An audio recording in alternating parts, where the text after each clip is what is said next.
Welcome back, YouTubers, to another Q&A with us, the British Fist. Good, Jim. Mr. Parkin here, and this guy sitting next to me is none other than Squid NJ. Ow. What's up? Subscribe above, like this video, and comment your thoughts on the questions we've answered down in the comment section below. Make sure you contact us in the links in the description box below. Millions of dollars, yeah. So another Q&A from us, the British Fist. You can keep sending us in your questions through commenting down below if you're lazy like me, YouTube inbox, facebook.com/British Fist, or twitter.com/British Fist. Hashtag British Fist Q&A. Exactly, or British Fist QA, whatever. It'll be in the description box down below. So yes, and so keep sending us in questions, and like I said in the last Q&A, if your question hasn't been answered yet, we apologise, but we have loads and loads of questions to get through. We've got literally 10 pages of questions. We're going to try and get through as many of them as we can in this Q&A, but not too many, so you guys get bored of the Q&A. Pretty much. Even though you liked our one, apparently. But anyway, yeah, we'll keep going. High Five Wrestling, a very good wrestling channel, which you should definitely go check out. Could you see Rey and Sin Cara feuding at this WrestleMania, or possibly next WrestleMania? With Sin Cara and Rey, I think they are going to build up to this year, even though they're going to break up Daniel Bryan and Kane, Sin Cara and Rey Mysterio. So I think one of them should maybe last longer than the others, just so both teams don't break up at the same time. But with Rey and Sin Cara, I think that's a WrestleMania feud. It seems like the way they're going, doesn't it? I mean, they're teamed up now. Further down the line, it's going to happen at WrestleMania. You can kind of tell by the way they've had them as a team, and then they'll just have a special attraction match with both of them being baby faces. And the name of their tag team, I was thinking about this while they're on, is Rey and Sin Cara. Oh, what a great tag team that is. Yeah. NJ thinks they're the best tag name. Oh. Do you think Damien Sandow will ever do his spotlight routine? I love that he used to do in FCW and found it to be very entertaining and original. Yes, I did like that as well when I watched FCW. He used to basically, what he used to do is he used to enter and then he used to say, "Lights, please!" And then he used to get a spotlight on him and he used to talk on his way down to the ring. It would be quite interesting to be the centre of attention, but I think him just walking onto the stage and just cutting promo there and then without any fancy is his new way of doing things. And Hallelujah, that theme song is fantastic. I love that. So I'd love to do it, but the way he's doing it right now is still incredibly entertaining, so why change something that's not broken? Where is Wade Barrett? This would have been before he returned. I want your perspective on when or where we will see him again on television or pay-per-view. Well, he returned on a random SmackDown. I would not have done that. I would have returned him on a pay-per-view of some kind. Wade Barrett being a guy who, when he was in it with the Nexus, then briefly after, we could see a main event in him. They're bringing him back, still teasing that he's going to become one. But they didn't bring him back that screams out, "I'm at the top, I'm going to be there." Yeah, so basically, you know, this obviously question was before he got returned. We wouldn't have returned him on a random SmackDown. We would have booked him at a pay-per-view, entered him in a feud with a big wrestler to start off with, on his way to possibly winning the Royal Rumble and then winning the belt at WrestleMania 29, either way. Ewan Stars from Facebook asked us, what's your favourite WWE pay-per-view you have seen? My favourite pay-per-view, there's been so many, from SummerSlam 2002 to WrestleMania 17. WrestleMania 17. Like the big ones, obvious that people are going to name. Any smaller ones, all I would say is probably WrestleMania 28. WrestleMania 28? Oh, indeed. All right, fair enough. If you want my favourite pay-per-view I've ever seen, my favourite for sentimental reasons is Royal Rumble 2000 and also WrestleMania 17. I also think WrestleMania 19 was a very good show. SummerSlam 2002, though, is the show that stands out for me. I also like SummerSlam 92 and WrestleMania 3. Those are two old school pay-per-views that I do enjoy. So those, there you go. Christopher McKellar, Mr. Tiffer624 on on YouTube, this social networking medium that we use a lot. Would you consider The Undertaker the greatest of all time? I would, but I'm a big fan of him. Okay, with him being everything that he's done for the company in the ring and backstage, you could quite simply say that he's there. But Shawn Michaels is definitely at that level, if not higher. Yeah, I think Undertaker, the fact that his gimmick has been around so long and he's a very respected guy in the business, you could consider him the greatest of all time. I think the problem with Undertaker really is he was never the centerpiece. You had Hogan in the golden era, Warrior in the golden era, Austin and Rock in the golden era. He's never really been a centerpiece, but he's been around as a massive attraction and supporting role for a very, very long time in his latter years. I would say he is one of the greatest of all time from that sense, but not in terms of like being a centerpiece of an era or being a centerpiece of WWE at any point. Do you think if John Cena was to leave the company today that WWE would be the same or even survive? No. I think if Cena weren't in the company, there would have been some more likeable, probably at where Cena's at. But the fact that he's here, if he was to leave for any reason, I'd say the WWE would be in a big hole until they can find someone that can fill that place, even though there's no one that's there because of Cena. Well, let's just put it this way. The numbers are the fact. I think the numbers, the last time I read, John Cena was worth $100 million in terms of WWE's, I think, $600 to $700 million net worth or something like that. So the WWE would be very, very lackluster if they didn't have a John Cena. Yes, people will probably love the fact that he would have left, like, for example, NJ here. But he is a big, big part of the business, and he is pretty much the face of what they represent. So if he left the business, if he left the company, I wouldn't be singing and dancing NJ, because WWE would probably die if John Cena wasn't the face or wasn't in the company. You have your fun. Jensen2027 said, "Hey guys, hello. Out of the following list of people, who do you think deserve to be the WWF champion the most? Mr. Perfect, Owen Hart, Scott Hall, or Cesar Ramon, Roddy Piper, or William Regal? Those 5. You pick one, I'll pick one." The way it screams out, as you know from previous Q&As, I've always been a fan of Scott Hall, but I'm definitely going to pick Owen. Yeah, Owen Hart, yeah, especially because, you know, obviously that great match with Bret Hart at SummerSlam 90. I believe it was 96, if I'm wrong, correct me. But I thought Roddy Piper, he was such a big hit in the company, he could have been a WWE champion very easily. It's funny how guys like Mr. Perfect, Owen Hart, Cesar Ramon, Roddy Piper, and William Regal never were main eventers, whereas in now, they would be right at the top of the company, wouldn't they, now? Well, in 2008, I do want to go with William Regal especially. There was a time where he was involved quite heavily. He went through the mid-cards, he went through the tags, so he could have been one of the ones that had a short run, not a long one because of him being William Regal instead of other top wrestlers. I think he should have held it for a little while. So I'd say Roddy Piper, you'd say... Owen Hart. Owen Hart, okay. Scorp 18X. Go check out Scorp 18X. Will he be doing reviews or not now that he's been assassinated? We do not know. Would you fire AJ as GM? And if you did, who would you replace her with? AJ is at a time where it looks like that's the direction they're going to go in. Yeah. To replace her, there's a few names that lurk about. But when you put Edge in brackets, I do say Edge is a character who's not in the WWE anymore, but would be a very likeable character. Shawn Michaels is always missed, but someone like, let's say, I'd say Eric Bischoff just can't miss him. Oh, you love Eric Bischoff, don't you? Yeah, with me, the whole idea of AJ as GM was kind of stupid in the first place. It was kind of like, oh, let's just throw this left field, and yeah, you got the hots of me, AJ. I wish she did. I'd love that so much if she came to my door and said, Dan, let's have sex. But who would I replace her with? This is an interesting one. Edge, I don't think Edge and WWE are on good terms anymore in terms of doing something with that in mind. I'd say Ric Flair, but that's just me. Anything goes show WWE. List these years in WWE history from best to worst. 2002, 1998, 99, 2008, and 92. I'll go first here. 98 was a good year because that was the launch of the Attitude Era, and that was a real good, profitable year for WWE.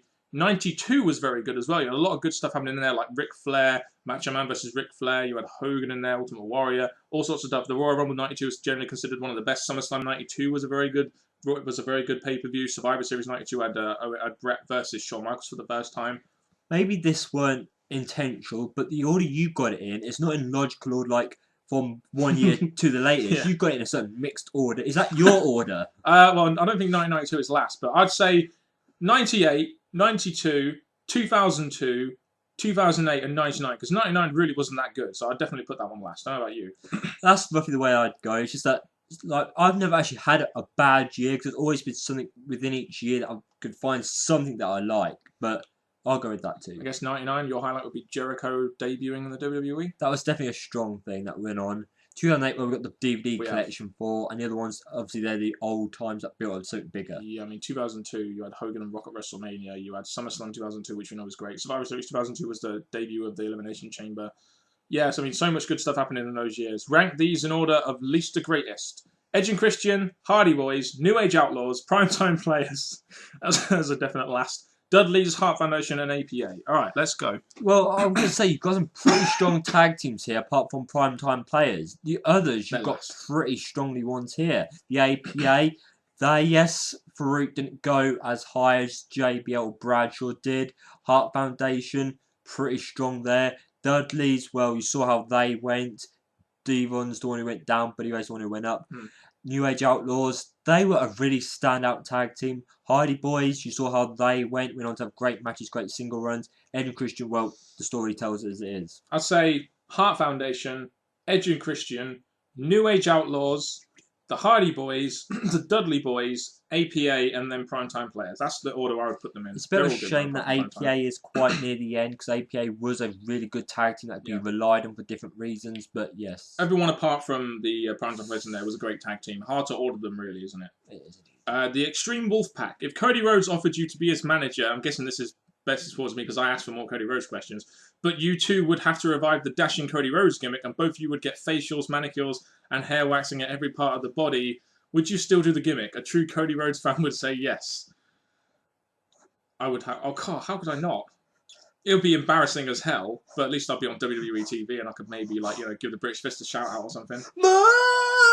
Right, I'm going to put lipstick on. I'll show you how to whiten your teeth, how to brush your hair, how to wear fancy clothes. Oh my gosh, you had Cody Rhodes telling that we will be taken seriously, going through dashing tips. There's no dashing about him. He's just like a gay man trying to advertise other men how to look good for other men. I'm doing it right now. Dashing Daniel Parkin. There we go. That's my gimmick. I'd definitely do that, yeah. If it gets me involved with Cody Rhodes, my favourite wrestler. Howard the Man. What was the most shocking moment in wrestling TV? When Vince McMahon got killed, apparently, and then the next night, and then when Benoit died, he came on the show and he was still alive. That was pretty ridiculous how they did that, but shocking moments is Edge's retirement, because that went leading up to that moment. You'd have, like, the return of Undertaker after a pay-per-view, like, oh, I didn't expect that to happen.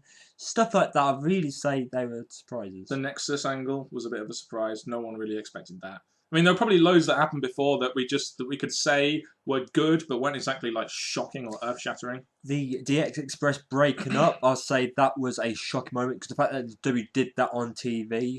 Mankind falling off the cell in 1998, that would be a shocking moment, in my opinion. I'll say Shane O'Mac, when he went to the top of the Titan trying just diving off it. A little guy like that, just doing a big manoeuvre like that. Indeed. There are loads of shocking moments. Leave us your shocking moments in the comment section. We'd be interested to hear your thoughts. The word shocking, Shockmaster tripping over. Oh, shock! Brilliant. Oh, that was a shock. Yeah, how botched that was. If you choose a past manager, Mr. Fuji, Slick, Jimmy Hart or Bobby Heenan, which wrestler would you put them against? I pick Jimmy Hart to face. It says, would you rather put him Jimmy up against versus Jimmy Hart? I'd say either the primetime players to get their voices louder than they already are, or just for, as you said, R-Truth, just because it matches his gimmick in a way. Mr. Fuji against Tensai. How about that? AJ Warrior. Question. Yes, question. Q&A. If you were to hire 5 guys back to the WWE, who would they be? I'm guessing this means from anywhere in the world. Well, we were talking about this before, because we've got some wrestlers that we missed, especially in the year 2010. My two would quickly be Batista and MVP. Yeah, I mean, John Morrison could be one, I guess. I'm trying to think of other main eventers that WWE had, which they could bring back possibly. I mean, they brought back Lesnar and they brought back Rock. Temporarily. I mean, yeah, I don't really know. I mean, I think the biggest question is, if we were to hire these 5 guys back, would it just be harking back to the past, or would it be actually helping the company in the long term? That is the problem with me, I guess. And you've already got 3, but 2 more. Jeff Hardy and Buddy Ray. From TNA, yes. Mighty Mitch 93. How long till you can see Cody Rhodes being in the #1 contendership picture for the world title? Now, this is I guess this was the thing, really. With me and you were talking about this before we did the Q&A when we were reading the questions. They had a great opportunity from last year till maybe after he lost the IC belt to Big Show. They had a great opportunity to put him as the #1 contender. They really did, because they built him up really progressively at the card, you know, to lose the IC belt and then possibly go and maybe win Money in the Bank or have a shot at Sheamus or something. And they never did it. And now they'll have to go through that process again and now do like a year-long build before they can get him in anywhere near the #1 contendership to the belt. My answer would be Money in the Bank, because he's that kind of character, but that's still in time to wait. Yeah, so it'll probably be another year or so. I don't think WWE have the confidence in him as a top guy, really, essentially. But I think they do have confidence in him as a mid-card guy who can work his way up occasionally. It's just a shame they didn't strike while the iron was hot, in my opinion. Ultimate Footy Fan 19. Do you think Ryback will be or have been a world champion by this time next year? There's every possibility. You know, Vince McMahon loves the guy. There's every possibility they can do a Brock Lesnar with him and put him on the belt. I think the fact they're teasing it, the fact that you haven't really got the main eventers at the minute to replace Cena and stuff, There's going to be a time they're going to start pushing people faster. I guess the question is, are they going to push him too early, or are they going to do what I think they should do? Progressively build him up the card, put him against more and more tougher opponents, have him beat Big Show at WrestleMania 29, have him win the Royal Rumble in 2014, going on to win the belt at WrestleMania 13 in the main event. And I don't care if it's Austin versus Punk as the main event. It should be Ryback winning the belt as the main event if they're going to make him the next top guy. That's how I would do it anyway. But WWE, you never know. They might put the belt on him because man loves him. You know what he's like with his eyes, with in his the voice. future, I think it's going to happen. It's going to be sooner than it should, I think. Mr. Anonymous User. 2 questions, both Cody Rhodes related. Yeah. What title will Cody win next? Most likely the tag. Or maybe. Who really knows? Will Cody turn face? I think he's too good of a heel to turn face. I think there's going to be a time where, especially like I said, tag teams will break up, and I don't see Sandow turning on Cody. It'll be Cody turning on Sandow. Maybe they'll do a heel versus heel feud, but if not, that's when Cody will turn face. Yeah, I don't really ever see Cody as a face. He's got some good reactions as a baby face. I mean, at Survivor Series 2011, the crowd were chanting his name throughout the whole match with like Barrett and Orton and people like that in it, but he's so much better as a heel. Why turn him face at this point? Do you think... Jaffa Cree 83. I hope I said that name correctly. 2 questions. Do you think ROH should bring in Vince Russo? If not as a booker, then maybe as an on-screen heel. I mean, anyone could get more... If anyone could get more heat with ROH, it's Russo. I'll tell you one company that does need Russo, or could use him. That'd be WWE right now. WWE could really need Russo, because Russo would at least put people in feuds, and at least you could filter his ideas through. But not ROH. His booking facility would never work in ROH. I think ROH need a better booking than what they've already got. So I'd give ROH a chance to have Russo. Keep Russo away from the WWE. Yes, he's a better writer than what we have at the moment. But I really wouldn't have him near the WWE. Well, right now, the booking situation in ROH is that Jim Cornette isn't in the booking team anymore, thank God. And Delirious is doing the booking. It was previously doing it before Jim Cornette came in and they were working together. So hopefully that will increase the booking situation in ROH. Do you guys keep up with any British indie feds? If so, are there any British talents you would like to see in WWE or TNA? I've never seen a British indie fed. I know Mark Pearson on YouTube reviews them and stuff, but I've never personally seen one. I keep my eye on what Mark Pearson says in his reviews and what he says on his Facebook statuses, but at the moment I can't think of anyone apart from us that should be in the WWE. Yeah, and what he said. Noah James, I Talk Wrestling. Yeah, I Talk Wrestling. Noah James. Oh, yeah, he's the guy that always tweets about us, isn't it? How would you book Cody Rhodes on his way to winning the World Heavyweight Championship? What matches would you put him in and against who? Again, it's another case. You have to... They had a perfect opportunity to do this with him last year, really. They had him feud with Orton. They had him in as one of the survivors of the Survivor Series match with Sheamus and that one. They had him go a long time in the Rumble. He lost a Big Show at WrestleMania, but they had a good chance after he lost the IC belt to do it. But now, I'd pretty much do it the same way. Have him win the IC belt, have him on a long run, go long in the Royal Rumble, be a sole survivor at Survivor Series, maybe win Money in the Bank. I don't really know. Well, that's your story. My way would be, when he comes to tag champ, have a good run with that. Then all of a sudden he says, I deserve something more than this. That's why I screwed us out the tag match. And then I think he should go into a feud. At this time, maybe have Orton as the champ, because Orton and Cody could put on a decent match, and I think they should go off, and that's where Cody should work his way up towards the title. Yeah, with Cody Rhodes, a guy like Cody Rhodes, you can't just thrust him into the main event scene because no one would believe it. So you'd have him, you progress him up the card like you did last year, but this time capitalise on it, WWE. God damn. Sweet Latte 18 asked us 4 questions. It'll be the last 4 questions we do. If Cody Rhodes turned face, how do you think it would go? I've just said the whole tag turning on Sandow.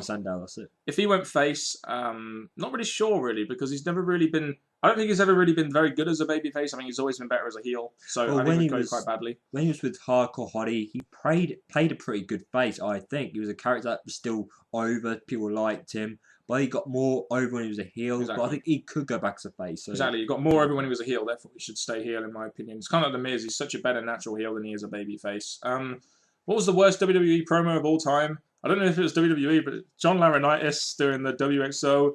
If you don't get it, get it. If you don't get it, figure it out. That was a great promo. I'd say majority of Cena's when he tries to be funny instead of serious, they're just absolutely worse. Kevin Nash's promo in 2011 when he made no sense at all. Yeah, when he briefly came back to go against Triple H, that really didn't make much sense of what he wanted to do. I don't need a script, I'm Kevin Nash. And other than that, I'd say... Bret Hart, I kicked your leg from underneath your leg. Or Psycho Sid when he said, I'm not half the man you are, and I have half the brain that you do. That was a great promo as well. Or Scott Steiner doing maths. It's like, if you take a third, and Samoa Joe knows he don't have a chance, so it says a 34 and a quarter, that means I got 6, and that means you got 6 and a quarter chance, it means I got 94 and a 3/4 chance of winning. This means you don't have a chance. That kind of shit was funny. Those promos are hilarious. Do you even understand any of those? Let's just move on. Which would have been better heel? Which would have been better heel if they feud, Rock or Punk? I say Punk is the heel. He's always been a heel with the odd face things, but with a heel he got over really strongly. And Rock, even though he's a classic heel too, as well as a face, I'd say Punk for this. Punk would definitely be a better heel simply because people love The Rock, and whenever he returns, he's going to get cheered. So there's no way you could make anyone boo The Rock at this point in time. So definitely CM Punk would be the better heel if they feuded, which they essentially will into Royal Rumble, I think. And the last question we will do, what is the worst haircut in WWE of all time? The worst haircut is hard to think, because obviously Undertaker's one weren't too bad. Many people like it, some people didn't like it. Triple H cut off his long hair, that could be another one. Oh, The Rock's first one when he was Rocky Maivia. What a terrible haircut that was. Pretty bad. There are probably loads, but I just can't really remember them. We'll pick them out. Then there's probably going to be Brodus Clay. Brodus Clay's one. So there's quite a few there. Oh, Molly Holly going bald. Oh. What the hell was that? Yeah, that was awful. Yeah, there's quite a few there. Oh god, yeah. You guys let us know your worst haircuts in the comment section below. But for now, we will end this Q&A. So put your thoughts on the questions we've answered and the answers we have given down in the comment section below, and still continue to send in your questions, as you can see from our faces and our expressions and our mood. We have so much fun doing these things. I'm going to now hand you over to NJ to finish this video. Thank you very much, people. This has been a good Q&A. Please keep the questions coming, because we've got a few more comedy questions coming up, and probably a lot more from you guys. And all I can say, please send us some wrestling ones or non-wrestling ones. We're starting to do our own Q&As on our personal channels, so check them out. And from Mr. Parkin and me, NJ, thank you very much. And tune in next week for our next Q&A. And until next time, YouTubers, say it with me, goodbye.